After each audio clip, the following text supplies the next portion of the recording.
Alright, so I'm getting ready for the Iraq trip, getting gas and headed to the airport. A bit nervous about all of this, anxious, but I feel like I gotta do this.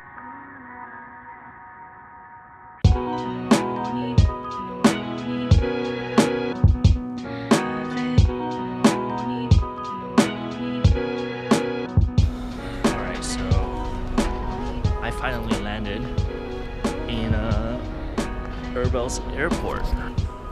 Very nice little airport here. Yes. Nasty. Huh? Yes, taxi. Nasty. And are you one of these taxis over here, or? So, okay, yeah. That's okay. Yeah. Only here now. We're discussing our plans. Finally made it.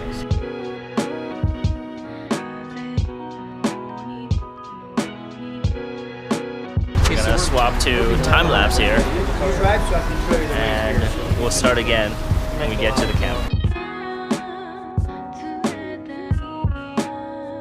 So I want to take us to go through the camp to look at this condition here of what it looks like to live here, right?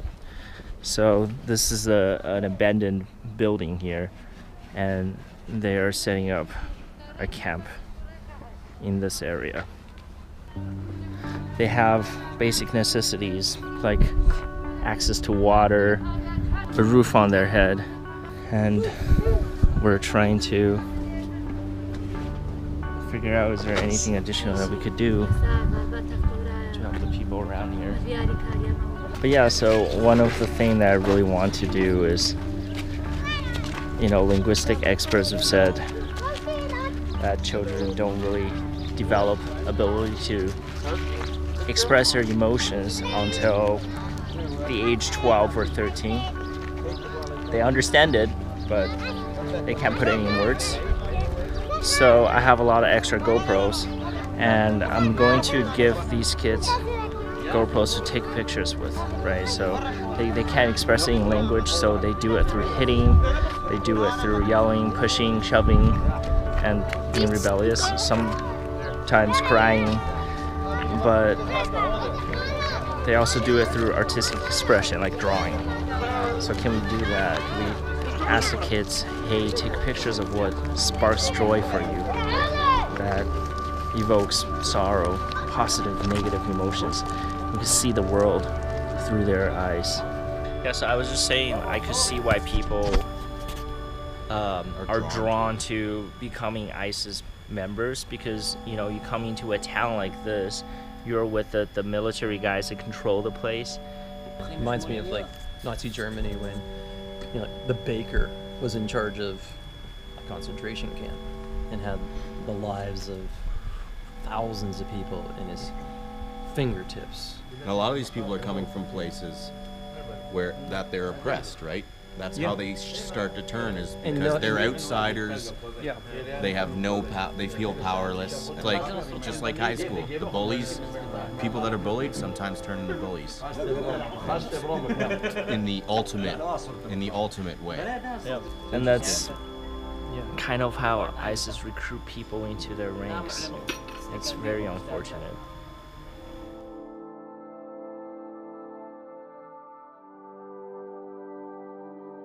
Alright, so we're in Alkosh, and it's about 12:20 a.m.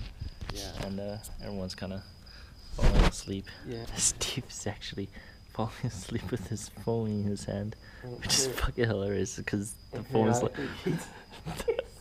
Because that's what a really long day does to you. Completely exhausted. And actually, we're supposed to be inside the monastery, but I guess the father fell asleep. Sleeping. So we're out here. What we're doing right now is these guys are helping us load the truck with these portioned food bags.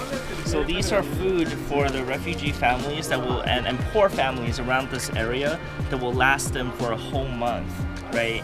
And you know, if they're poor refugee, they don't have money to buy food like this, so they have to get by with whatever they have. And usually that's not much. It's just gonna be like rice or flour, that's it. So this is your money at work in the society, guys. You guys enable them to really purchase food that are delicious, that are nutritious, and you know, food that could spark joy in these people, that will make them happy and joyful when they eat these. And look at this truck full of food. This is all your money at work. This is what you enabled. This is what we enabled as a community. Okay, so we have just brought enough food for, I believe it's 60 families, if I'm not mistaken. And then we've got a huge Rice. allotment of basmati rice. How many? Where are those? Look, Phil just muscled that right on. Let's go, Tao. Let's just watch Tao as he muscles this onto his back. Oh, yes. Oh, yes. Yes. Good. This is the view. We're at a Yazidi school. Panorama, it's beautiful. And Such a we're different now just sort of landscape. coordinating for the next adventure out. Right behind you, Phil. So just, you can keep talking and I'll got you. It's kind of cool to see, you know, they make do, obviously. The buildings are just completely cement. There's nothing on the walls, but they have desks. They have a blackboard. And this is where they educate all these Yazidi kids. Oh. Now, the direction I'm pointing the camera is the front line, just over the ridge is the front line for where ISIS is holed up. We're about 20 clicks out.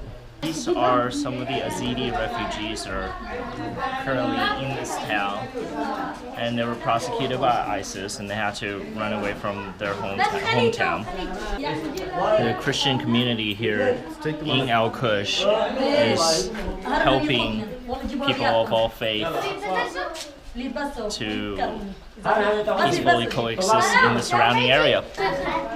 Awesome. Holy moly. Oh, wait. Wait, can you go? Steven's over there negotiating for a whole bunch of bananas because a lot of these kids have probably, like, literally haven't eaten fresh fruit since they left their homes. Some of them might never have had bananas before. So here we are, we got our bananas. So all of these bananas cost like, I think 200 bucks. There's a ton of bananas in there. We're talking like 24 bunches per case.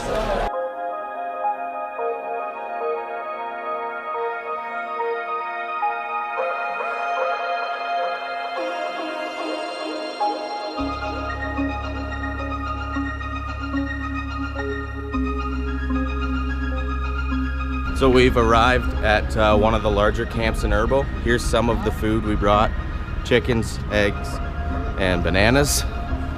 Here is the other. So you can see up here, this whole building is filled with refugee families.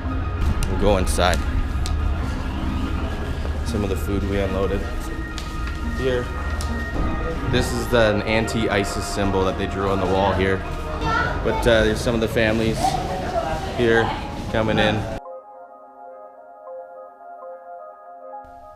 Hey everyone, I am out of Erbil now, out of Iraq, and arrived in Istanbul in Turkey. I wish we had more opportunity to take and record what it was like to go to the camps, but unfortunately the people there, they still had their pride, and some of them didn't like to be photographed or recorded. And you know, you really got to see for yourself what it was like to really distribute the supplies, and what the people were kind of how happy they were. It was really impressive. And it's nice to finally be back in, I guess, what you call this side of the world, after 4 long days, and to see really all of your guys' money to be able to help all the people that we intended to help is awesome. It's great. We need to continue this and really do more giving back, you know, the whole in-service idea. And as you could see through all the video compilations, we weren't able to do any of that without you guys. So cheers to everyone that's contributed, everyone that's in the society. Honestly, it wouldn't have been possible without you. And we made a great impact out there. And we'll definitely follow up with them, with you guys, and see if there's more that we could do both in Iraq and around the world. Good night, guys.